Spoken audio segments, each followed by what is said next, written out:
করে রাখি। কিন্তু কোনো বাড়ি ওরা মালগুলো পায় না। পায় না, কারণ আমি প্রতিবারই শেষ মুহূর্তে আমার প্ল্যানটা চেঞ্জ করে ফেলি। Plan B.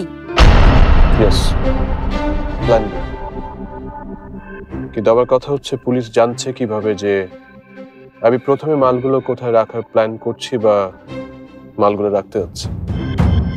তার মানে তুমি বলতে চাচ্ছ আমাদের ভেতরের কেউ পুলিশকে খবরটা দিচ্ছে? ইয়েস। কে? তুমি। মানে? যে পুলিশকে খবর দিচ্ছে সে তো আমার প্ল্যান এর খবর দিচ্ছে, কিন্তু তুমি তো আমার প্ল্যান বিও বুঝে গেছো। তাই বল, সেটা তো আমি বুঝি, কারণ আমি তোমার মনটাকে খুব ভালো মতন বুঝতে পারি। তাই কি বিশ্বাস হলো না তো?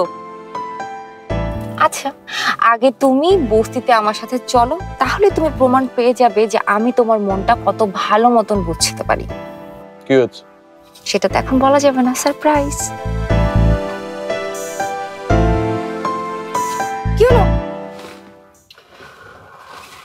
যদি তুমি একটু বস্তিতে যাও, আমি একটু পরে আসছি। মানে?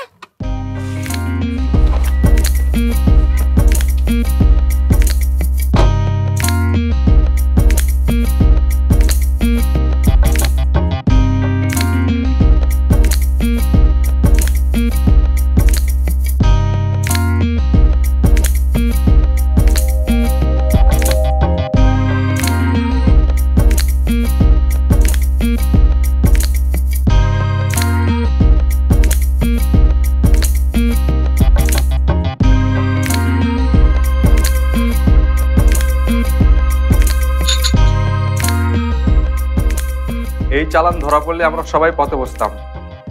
রুমি যখন আছে তখন কোনো চিন্তা নেই। পুলিশ কিন্তু এবার খুব উঠে বেড়ে লেগেছে। ওসি ফোরাত কিন্তু এবার থামবে না। আপনি মালগুলো ঠিক মতো রেখেছেন তো? ওইসব নিয়ে আপনাদের ভাবতে হবে না, রুমি সব সামলাবে। আপনারা আপনাদের অংশটা সময় মতো পেয়ে যাবেন। মামুন, মামুন,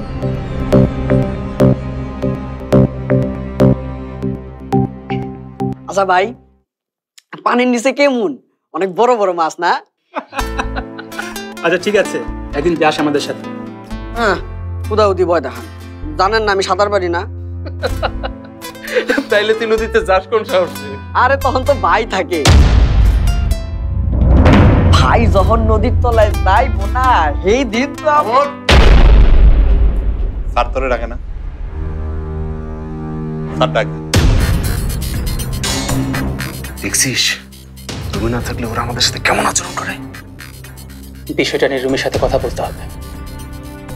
আচ্ছা, রুমি এখন আসছে না কেন? রুমিকে ফোন করেছিলে? মানে স্যার করতেছি। এক্ষুনি করো। শোনো,